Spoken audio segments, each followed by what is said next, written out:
Head and Shoulders, Pampers, Always, Pringles, les chips, مكملة معناتها الناس بتعب تشتغل على الدار لشركة واحدة بالتشينات Procter & Gamble. Samsung, c'est le deuxième annonceur du monde. Nestlé, Unilever, L'Oréal, Volkswagen, Comcast, la bière Stella Artois et autres Bex en Tunisie par exemple, General Motors, Daimler Chrysler, Amazon qui est devenu l'homme le plus riche de 2017. VNH, Moët-Hennessy, Ford, Toyota, Coca-Cola. Voilà les plus grands annonceurs du monde. Vous remarquez que leur niveau de dépenses au niveau mondial, quand même, sont assez conséquents. On va voir ce qui se passe dans nos contrées à nous. Allez-y. Au Maroc, c'est toujours en dollars, hein. Remarquez que sur cette liste de 15 premiers annonceurs, le dernier est à 7 millions de dollars. Le dernier est à 7 millions de dollars de dépenses sur les 15 premiers annonceurs au Maroc. Entre Maroc Télécom, Wana et Meditel, monsieur, c'est les 3 premiers. Ensuite, la grande consommation du bloc, par exemple, qu'on retrouve au niveau international.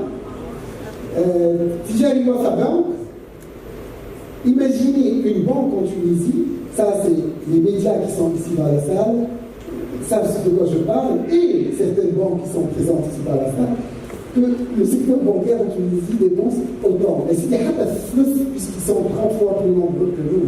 Je ne suis pas sûr en termes de bancarisés qui nous dépassent de beaucoup. Ce n'est pas la question. Et si en 12 millions de dollars, c'est-à-dire fois 2,5, c'est 30 millions de dinars. 30 millions de dinars une seule banque. Ensuite, le reste. Alors, vous avez les de gros banques populaires, si on rajoute à ça, etc. Ok. Alors, ça c'est le Maroc. Les 15 en Algérie. Toujours les deux premiers là, Télécom. Après, il y a Cévital, le groupe Cévital que vous connaissez, les Cordois, c'est leur colline à eux. Watani à Télécom, ensuite Télécom Tunisie sur le cinéma mobilité outdoor, on la retrouve en Algérie, Hayet, Condor, la marque dont on a parlé tout à l'heure, qu'on n'a rien sans rien, et qui communique beaucoup aussi sur l'islam. On va le voir. Donc en fait, un cœur d'Algérie, Bédad par exemple. Alors regardez maintenant le niveau de dépenses en Tunisie. Les 15 premiers commencent pour leur plus grand à 6 millions de dollars. C'est-à-dire moins que le 15e annonceur marocain. Bon, il y a plusieurs raisons à ça. J'en cite 3 raisons rapidement. C'est vous qui me dites sur l'éditorial. Le premier point, c'est que la culture consumériste, les marques de libre choix et l'installation des multinationales sont bien plus antérieures au Maroc qu'en Tunisie. Depuis les années 40, 50, déjà, il y a des très grandes marques. Ensuite, dans les années 80-90, l'installation des plus grands groupes au Maroc, bien avant la Tunisie. La Tunisie avait un système d'arrêt. Ce qu'on pourrait faire, nous, en Tunisie, on interdit de l'importer de l'étranger. Jusqu'à un certain moment. Après, quand on a ouvert, c'était un peu tard. Ça, c'est le premier élément. Deuxième élément, la publicité, par exemple, et c'est lié, la publicité TV, qui est le driver, a commencé au Maroc en 78. En quelle année en Tunisie? En 88. En quelle année en Algérie? En 98. C'est-à-dire 10 ans. En France, en 68. Il me semble, là, corrige-moi Martin. Donc, en France, en 68. Au Maroc, en 78. En Tunisie, en 88. Judy Jordanec, et en 98 au Maroc, en Algérie. Donc on est en retard. Et puis il y a un autre phénomène, c'est que le marché est beaucoup plus profond, donc plus propice pour ce qu'on appelle le fast moving consumption goods, des produits de très grande consommation. Là, nous sommes 11 millions avec une parité de pouvoir d'achat telle que on est loin du marché marocain et encore moins du marché algérien pour les produits de très grande consommation.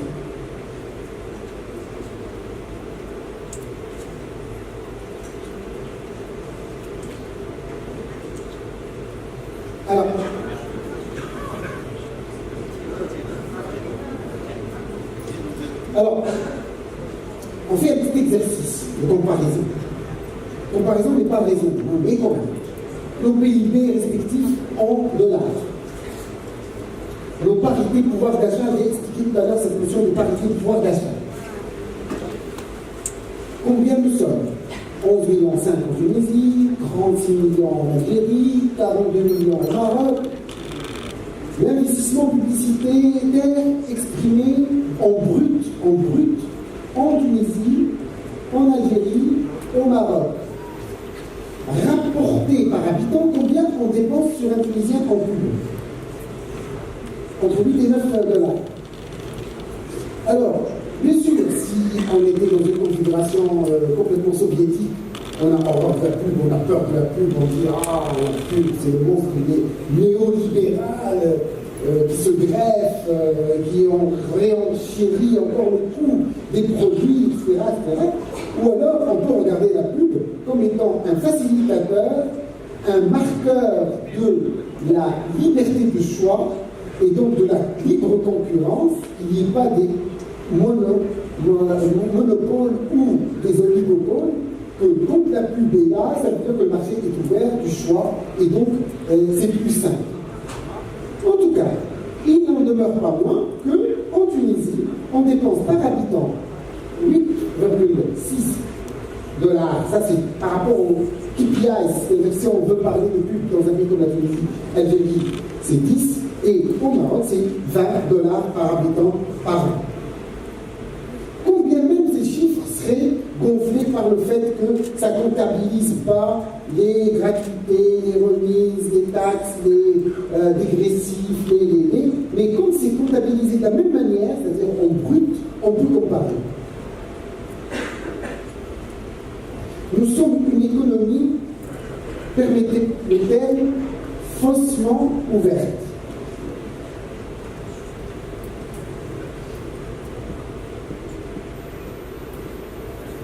Alors, tous les investissements qu'on va voir par rapport à la télé, le périmètre et الوطنية 2 اسمها تي في حوار تونسي تلزا تي في الوطنية جنوبية etc.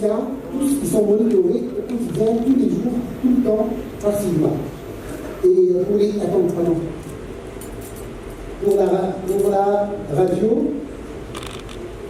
la radio, on monitore publicitairement parlant, Mosaïque FM, Jean Lafayette, Express FM, Soms FM et IFM, et pour avoir le même périmètre, quand on part d'une année à l'autre, et pour la presse, une dizaine de quotidiens, 20 hebdomadaires, une vingtaine de magazines qui sont choisis sur la base du lectorat.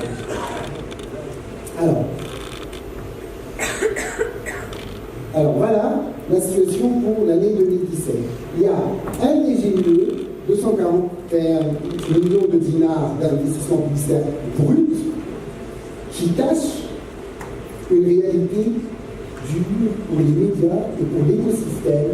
C'est quand même que les négociations avec les régies publicitaires, avec les agences médias, avec les médias, font que ce chiffre-là, il faut le greffer d'un facteur 0,65 pour avoir le vrai chiffre, c'est-à-dire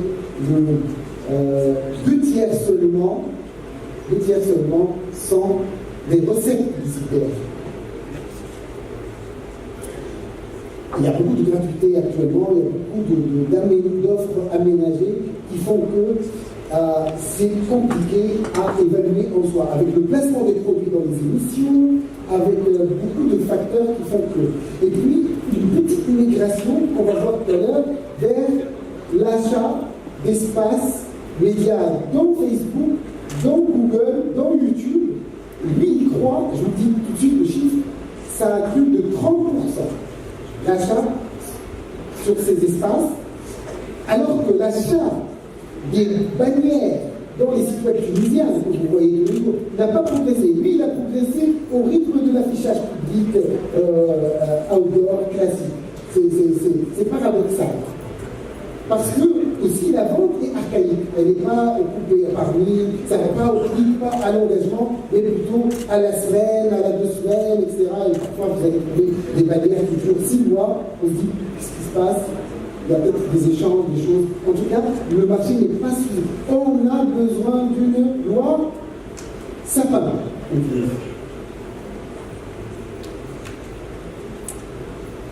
Voilà la télé, voilà les médias. L'alimentaire reste toujours on le voit avec l'autorité des marques, c'est une corrélation nette. Elle télécom, bien sûr.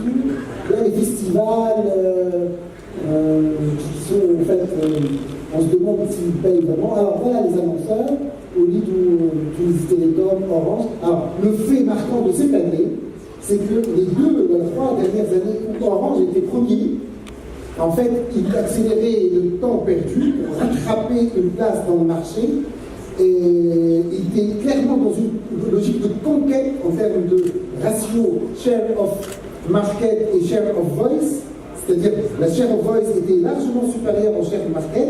Maintenant, on revient à une situation plus normale en termes de part de marché et donc plus équilibrée. Quand on rapporte le share of market et le share of voice, on trouve que les dépenses sont plus tolérantes et donc Ooredoo a repris son leadership en termes de présence publicitaire dans le marché. Ensuite,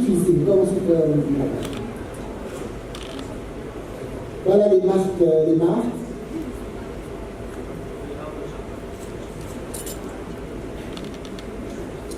Voilà l'échelle, un agent pour l'achat. Voilà.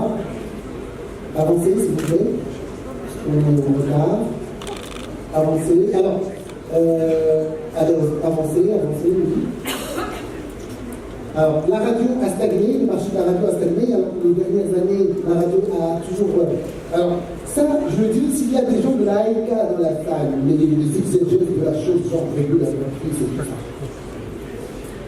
Quand on ouvre autant de chaînes à égalitarisme socialisant, parce que c'est la tradition des gens de la ALK qui ont été dans les facs tunisiennes sur en fait, qu'est-ce qui se passe en fait? Ils ont affaibli, dispersé, affaibli tout le monde et on n'a plus de médias forts qui peuvent être forts. Et en fait, le marché, on a une quarantaine de radios en fait, ça a paradoxalement, cette situation, elle a paradoxalement profité aux plus grands. Puisque comme tu te disperses, c'est le plus faible qui donc, il y a eu un calcul politique qui, sur le terrain, a donné exactement l'inverse. De peur d'ogre, de loup au front dehors, eh ben, on a obtenu l'inverse.